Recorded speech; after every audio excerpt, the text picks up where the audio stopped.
whoop, whoop. Hello, welcome. Today we are coming to share with you some information about astrology. My name is Diana Robinson, and this is Matin Comtois. We're coming to you from the Cowichan Valley, the Quatsin territory. It's the 7th of March today, but we're going to be focusing on the Virgo full moon that happens next week. So that's Thursday night, Friday morning in the wee hours of 18 minutes after midnight.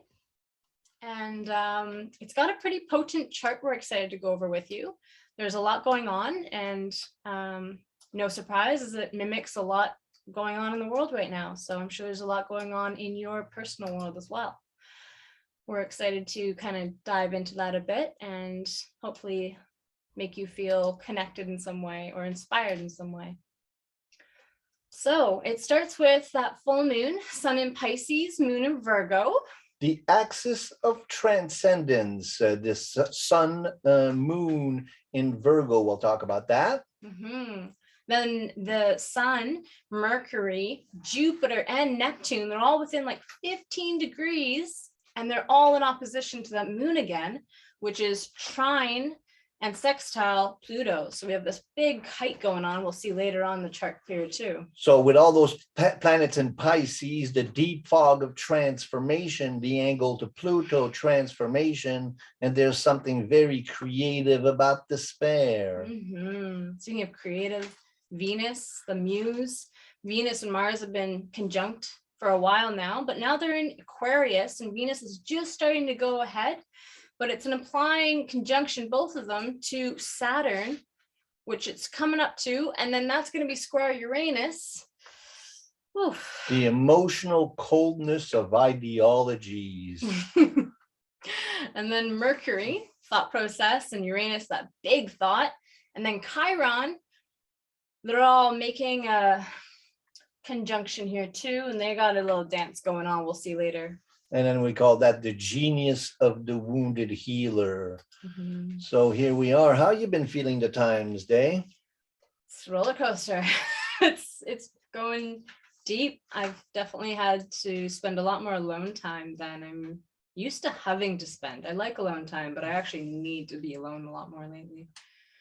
Well, I think all those planets in Pisces, and what we talked about in terms of the something deeply creative about the despair, and so then with the Mercury, Jupiter, Neptune, and the sun in Pisces in opposition to the moon. So I wrote, the axis of Virgo Pisces, the axis of transcendence. So a moon in Virgo seeks to transcend the material world by making everything perfect in it. That's how Virgo, when everything is organized, then I can feel, I can relax, I can transcend, so it's a really an experience of the divine through the divine organization of nature, very Virgo, so that we have that moon in Virgo that seeks the divine,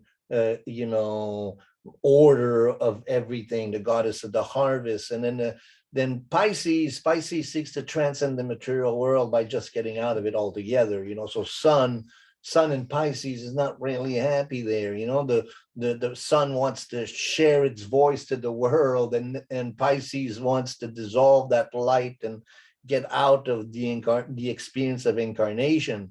So you can just tell that tension. And then with 4 planets, so Mercury, the mind, how we communicate and gather information. I have Mercury in Pisces myself, and it's a very Neptunian Piscean kind of a creative kind of communication style, which is symbolic and not very rational. So that's kind of difficult for Pisces to find a real method of communication in that language. Great for your job, though. That explains a lot. It's wonderful. No accident. If you haven't had a reading with Martin, I highly recommend it. It's ability to tap in and grab things out of the ether, kind of that Piscean energy, and pull out those symbols that help you come into new revelations. He's skilled at. Anyways, back at it. No. That's good. Well, to answer what Dave's saying, I have Sun in Pisces, and then I have Mercury right there. So technically, Mercury is returning to my natal Mercury right now, and then I have Venus also at the end of Pisces, where the Sun is. So this is a very important moon for me, but also it's very, this visiting of this experience of despair that that is deeply creative and yet really disorienting. The experience of Pisces is difficult because it isn't about incarnation, it's about connecting with spirit. So we talked about inspiration and what that means, being inspired, being filled with spirit, being possessed by spirit. And that's an experience that Pisces love, but also it disconnects ones from the material world, and so then you get that moon in Virgo that really wants to be grounded. How do you experience Pisces in your own process, Day? Pisces. Yeah, I feel that struggle in Pisces where I love my Saturn's in Pisces and I have 12th house stacked. So there's a lot of this Piscean type energy in my chart. And it feels very much like the untangible is what I like to connect with more than the tangible. Or like when I connect with Pisces, I feel like it's beyond what we see and it's beyond what we can even like comprehend a lot of the time. It's on this whole other field. So when people relate to it as like ether, I really get that. It makes a lot of sense to me. And so you're preparing for your Saturn return slowly but surely, with the Saturn getting ready to enter into Pisces. Well, Saturn won't enter into Pisces till beginning of March of 2023. So you got some time, but 2023 is going to be a big year for you, huh? Yep, waiting game right now. I'm happy to have the time to prepare or think I'm preparing. That's beautiful. That's beautiful. Here, let's look at the chart in a bit of a different way. Here, we got it on the table. Yeah, there's a lot more going on too. Yes. So here we go. So let's look. So we've been looking at that Sun, Moon opposition, and then we have Mercury, Jupiter, and Neptune in Pisces. Tightness all in Pisces. And then we have a sextile with Pluto and that angle there. So it's that Neptunian, Piscean, Virgo, Sun and Moon with all these planets in Pisces, and then they make angle to Pluto. So it's the axis of transcendence, and there's the deep fog, Pisces, all these planets in Pisces, and Pluto transformation, and so we've been seeing a lot of Pluto lately. We just had in the last new moon, we had Mars and Venus in exact conjunction with Pluto. Now they're moving towards the conjunction with Saturn. You see this here. So that Venus, Mars, Saturn square Uranus. So Uranus, the need for revolution. I was just reading and realizing that Uranus is in this detriment in Taurus. That's so, and then Saturn is exalted. So the control of Saturn versus the revolutionary light bringer urge, it's not really comfortable in earthy Taurus. So that's been interesting, that this, the detriment of Uranus being in Taurus, and it explains a lot why the revolutionaries can't really get any traction, huh? We're gonna have not the level they want it, yeah. Not the level they want, huh? The Saturnian Uranian ideology. I wrote that, the ideology.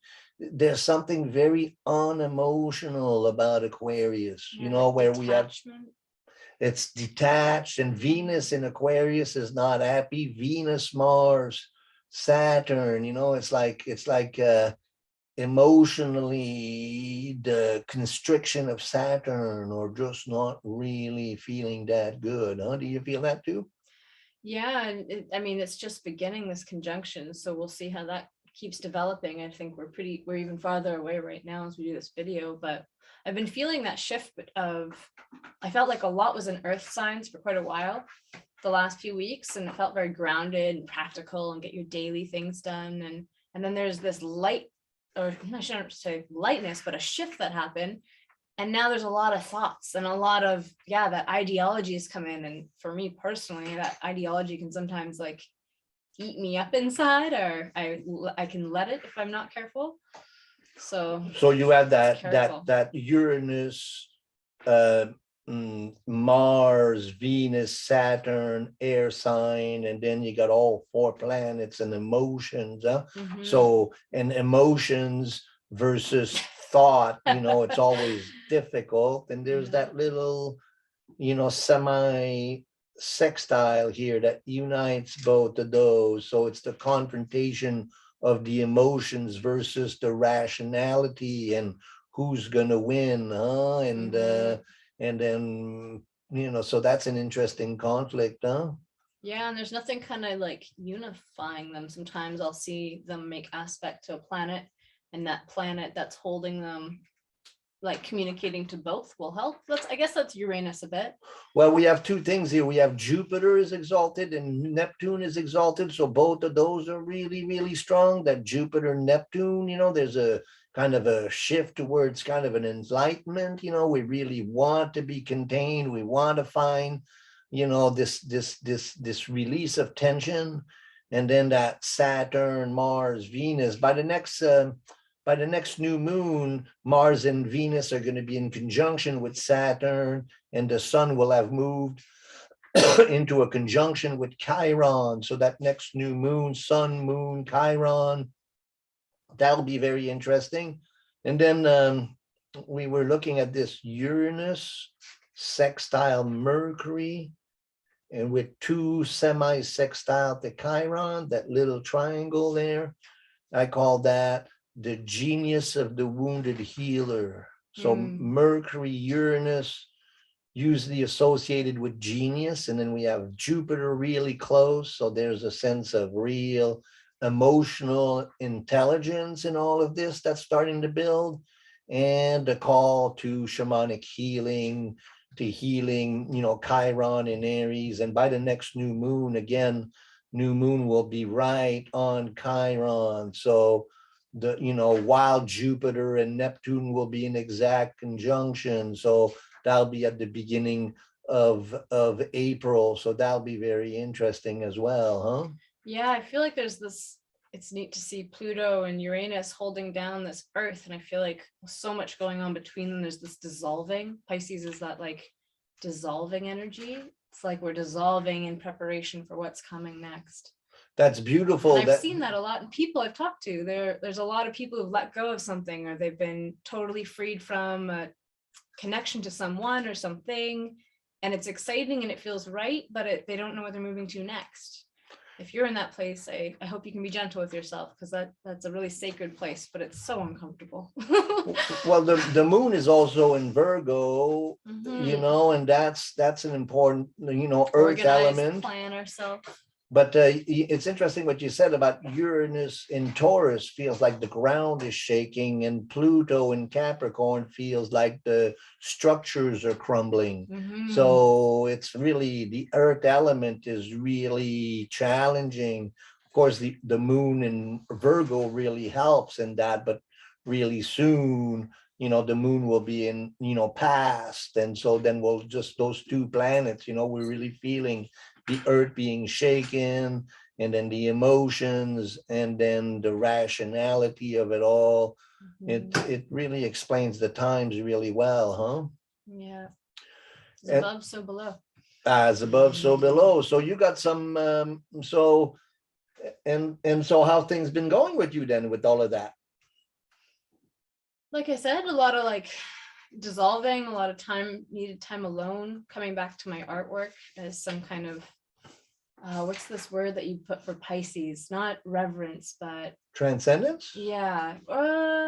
There's a quest for redemption. That's yes, that the Neptunian quest for redemption. Yes. Finding some of that in practicing my projects and getting those on their way helps my spirit and soul not go crazy lately. And the need for redemption, huh? It's in the readings I've been doing lately, it's the this feeling of redemption of the ancestral line seems to be really, really on a lot of people's mind. It seems, I mean, to me, the crisis we're living through is about healing the ancestral line. And I think that that's what we see in Ukraine. So many Canadians of Ukrainian descent, and it's bringing back so much ancestral trauma. It's not a lineage that's really easy, and that, they've had it very difficult. And so, that's really challenging, but also what we're doing in terms of, our own Canadian freedoms and all of that. And then we get caught up in that ideology. Back So full circle. yeah. It's kind of a really interesting swirling mess. You had some beautiful thoughts on some healing things that we can do for ourselves. Yeah, bringing the astrology into the body and how they reflect. And it's also fitting that it's a full moon in Virgo, which is all about body care and self-healing. With so much going on in Pisces rules the feet lymphatic system in our body. So being really mindful of your feet and lymphatic system. It also rules seaweeds, which are a great way to really tone and support the body if you have nervous tension or all sorts of issues. Really, it's really supportive for the body. Play with Irish sea moss or add dulse to your stir fries and your popcorn. And then tissue salts are one of my favorite medicine forms. They're really safe with other medications because they're very gentle. Phos is the Pisces, so really good for the blood, toning the blood, healing the blood, keeping iron in the blood system. You have a hard time holding iron. So supplying our blood with iron, all of these iron things. So we talked about nettles last time too, huh? Yeah, nettles are a great way to get iron in the system. In fact, I've heard a lot of people have them out right now. We have them at the store, so if you can go pick nettles, go for it. Cool. This section is really helpful for all of us today. It's nice to be sharing. And then what do you got for Virgo? Virgo, yeah. So with the full moon in Virgo, I'd give a snippet. The Virgo rules our solar plexus and our core. So that's our liver, our intestines. It's kind of that transformation again. The Pisces is transforming all around and like what moves all around in the blood. And then Virgo is that core, like what food you put in and how we transform it to make something good of it. How do we organize it, as Virgo loves to do? But that can be a lot on the nervous system again. So Virgo is really good with nervines and things that help our digestive system. So skullcap, fennel, dill, endive, licorice. Fennel is really good as a nervine if you feel like your nerves are shaking lately. Fennel and dill are great for digestion. So gas, bloating, anything that's causing your stomach to feel like, ugh. Fennel's really good. Dill, endive too. Licorice is great, but careful if you have high blood pressure. Definitely will increase that on you. And then the cell salt 7 is associated with Virgo. Cell salt 7, caliphos or potassium sulfate, it's really good for all skin issues. So we have that infinite connection between our liver and our skin. They work in tandem so well. And I think it's a great way to be able to see what's happening on the inside. You can look at your skin and it will tell you a lot. And so if you do have any skin issues, dandruff, getting a lot of blemishes, zits, or anything even as extreme as chickenpox, Cali Salt is really helpful to help soothe the skin, get nourishment to the skin, tone the skin and liver. Far out. So then between the Virgo, need for the liver, to strengthen the liver, strengthen the the digestion, and then also with the Pisces then being about the fluids and the iron, seems like really looking out after our immunity and our sense of protection and boundaries, and just really resourcing ourselves. I guess it would be an antidote to feeling that despair, is to really nurture our sense of being contained. Yeah, when you say that, I think of like one of the things that gives me the most containment when I feel despair is tea.